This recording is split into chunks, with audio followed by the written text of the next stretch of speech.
Selamat Sounds. Di video ini, saya akan memberikan beberapa tips penghematan baterai paling penting untuk Oppo Pad 5 Anda. Jadi, mari kita masuk ke pengaturan dan lihat apa saja yang bisa kita ubah di sini. Mari kita mulai dengan pengaturan tampilan dan kecerahan. Salah satu hal terpenting adalah tingkat penyegaran layar kita. Jika Anda ingin memastikan masa pakai baterai terbaik untuk perangkat Anda, gunakan pilihan otomatis atau tingkat penyegaran standar. Menurut saya, pilihan otomatis adalah opsi yang lebih baik karena akan menyesuaikan tingkat penyegaran layar secara otomatis sambil menjaga penggunaan baterai tetap rendah. Tingkat penyegaran tinggi tentu saja terlihat lebih baik, tetapi juga akan mengonsumsi lebih banyak baterai Anda. Selain itu, jika Anda merasa nyaman, Anda bisa beralih ke mode gelap daripada menggunakan mode terang, karena mode ini akan mengonsumsi daya baterai jauh lebih sedikit.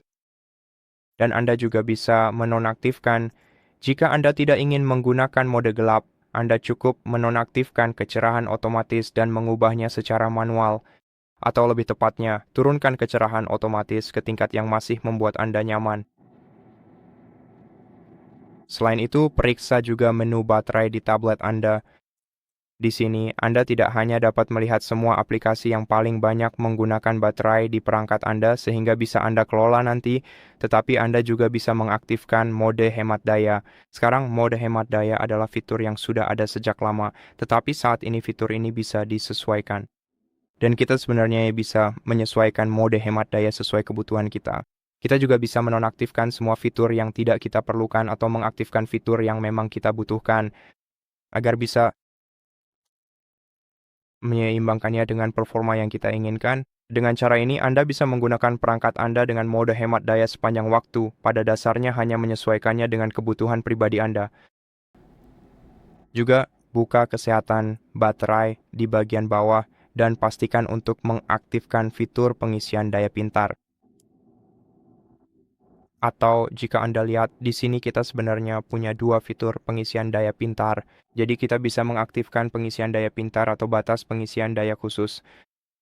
Sekarang, jika Anda mengaktifkan pengisian daya pintar, tablet Anda akan secara otomatis menyesuaikan dengan rutinitas pengisian daya Anda. Jadi, misalnya jika Anda meninggalkan tablet untuk diisi daya sebelum tidur, maka tablet akan secara otomatis mengisi dayanya hingga 80%. Dan kemudian setelah itu, tablet akan mencapai 100% tepat sebelum Anda bangun. Atau Anda juga bisa memilih batas pengisian daya khusus jika Anda tidak memiliki rutinitas seperti itu, sehingga Anda bisa membatasi pengisian daya baterai Anda.